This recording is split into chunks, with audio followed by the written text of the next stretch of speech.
नमस्कार दोस्तों, मैं हूं अतुल मीणा। स्वागत है आप सभी का एकलव्य जीनियस एकेडमी में।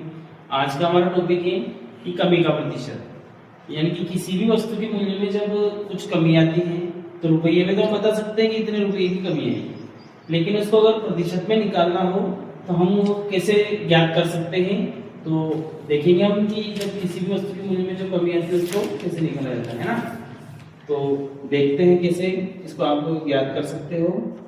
तो सबसे पहले आपको ये ध्यान देना है कि सबसे पहले हमें ये पता होना चाहिए कमी है क्या है ना, कमी कितनी हुई है उस वस्तु के मूल्य में। तो पहले प्रारंभिक मान याद होना चाहिए हमें कि भाई इसका प्रारंभिक मान क्या है। तो प्रारंभिक मान है कि किसी वस्तु का प्रारंभिक मान क्या है, मूल्य क्या है, अभी 6000 है। से घटकर कितना हो गया, 4500 रुपये है ना। तो स्टार्टिंग में क्या था, 6000 रुपये था।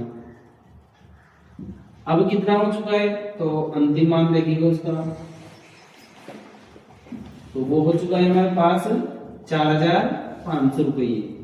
ठीक है। अब वो पूछ रहे हैं कि कमी जो हुई है ना उसका प्रतिशत ज्ञात करना है। तो कमी निकालते हैं पहले, कमी कितनी हुई है हमारे पास। तो यहाँ देखते हैं कमी बराबर क्या होगा, जो अंतिम मान प्रारंभिक मान है उसके माइनस में क्या आ जाएगा, अंतिम मान। ठीक है, ये इसका सूत्र है। इससे हम निकाल सकते हैं कि कमी कितनी हुई है। तो शुरू का जो मान है उसमें से जो बाद में हमारे पास कमी होकर के मान आया है उसको माइनस करेंगे तो हमारे पास कमी आ जाएगी। तो कमी कितनी हुई है हमारे पास, 1500 रुपए की। उस वस्तु का मूल्य घट करके कितना हो गया, 4500, यानी कि 1500 रुपए कम हो गया। तो अब इसमें देखेंगे कमी का प्रतिशत। तो कमी प्रतिशत के लिए हमने यहाँ पे एक सूत्र लिख रखा है ऊपर कि कमी का प्रतिशत बराबर क्या होता है, कमी गुणा 100 बटे प्रारंभिक मान। ठीक है। तो कमी प्रतिशत बराबर कमी तो हमारे पास क्या है, 1500 रुपए आया, गुणे में आ जाएगा 100 है ना। उसने इसे लिखा ना कमी गुणा 100 और बटे में प्रारंभिक मान। प्रारंभिक मान क्या था हमारा 6000 रुपये, तो बटे में आ जाएगा 6000। ठीक है। अब इसको काटना है, 1 0 से 1 0, 1 0 से 1 0 और 1 0 से 1 0। 6 का भाग 150 में देना है, तो 6 से भाग देंगे हम इस संख्या में। 6 कम 6, 6 दूनी 12। ठीक है। अब हमारे पास क्या बचा यहाँ पर 3, तो 6 5 30, 25 आया।